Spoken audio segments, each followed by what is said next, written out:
يا أيها الذين آمنوا توبوا إلى الله توبة نصوحا। একজন পুরুষ মানুষ কি তার স্ত্রীর সাথে রমজান মাসে সহবাস করতে পারবে সন্ধ্যার পরে, মানে রোজা রাখা শেষ হওয়ার পরে?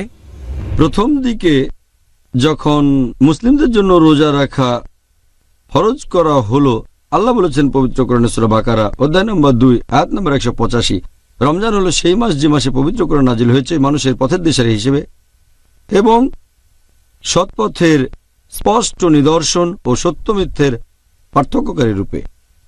তারপর বলা হয়েছে যে যারা এই মাসটা পাবে তারা রোজা রাখবে।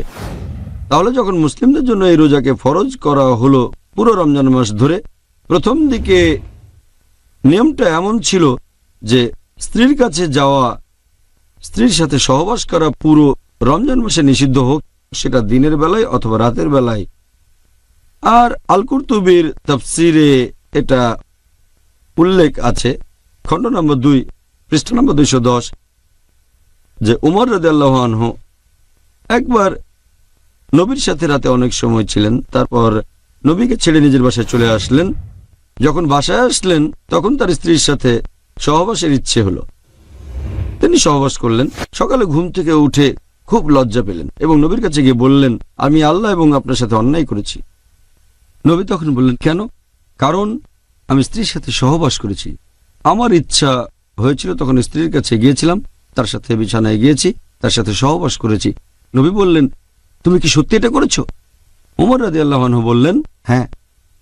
তিনি নবীকে বললেন, কোনোভাবে কি আমাকে ক্ষমা করা যায়? তখন নবী সাল্লাল্লাহু আলাইহি সাল্লাম বললেন, আল্লাহ ছাড়া কেউ তোমাকে ক্ষমা করতে পারে না, একমাত্র তিনি পথ দেখাতে পারেন। এর পরপরই সূরা বাকারার একটা আয়াত অধ্যায় নম্বর 2 আয়াত 187 নাজিল করা হলো। বলা হলো, সিয়ামের রাতে তোমাদের জন্য স্ত্রী সহবাস করা বৈধ করা হয়েছে। হুন্না লিবাসুল লাকুম ওয়া আনতুম লিবাসুল লাহুন্না, কারণ তারা তোমাদের পরিচ্ছদ, তোমরা তাদের পরিচ্ছদ। আয়াতটাতে আরো বলা হয়েছে যে আল্লাহ জানেন তোমরা এই সময়ে নিজেদের সাথে অবিচার করছিলে, আল্লাহ তোমাদের ক্ষমা করেছেন, এখন থেকে তোমরা স্ত্রীদের সাথে সহবাস করতে পারবে এবং আল্লাহ তোমাদের জন্য যা বিধিবদ্ধ করেছেন তা কামনা করো। তোমরা পানাহার করো ততক্ষণ যতক্ষণ রাতের কালো রেখা থেকে সকালের সাদা রেখা স্পষ্ট না হয়, তারপর সিয়াম পূর্ণ করো সূর্যাস্ত পর্যন্ত, রাত না হওয়া পর্যন্ত। তাহলে আয়াতটা যখন নাজিল হলো সূরা বাকারা অধ্যায় 2 আয়াত 187, সেই সময় থেকে রমজান মাসে রাতের বেলায় মুসলিমদের জন্য স্ত্রী সহবাস করা বৈধ হয়ে গেল। তাহলে এখনকার নিয়মটা হচ্ছে আপনি স্ত্রীর সাথে সহবাস বা যৌন সম্ভোগ করতে পারবেন না দিনের বেলায়, যে সময় আকাশে ভোরের আলো ফোটে, তার মানে ফজরের ওয়াক্ত থেকে সূর্যাস্ত পর্যন্ত।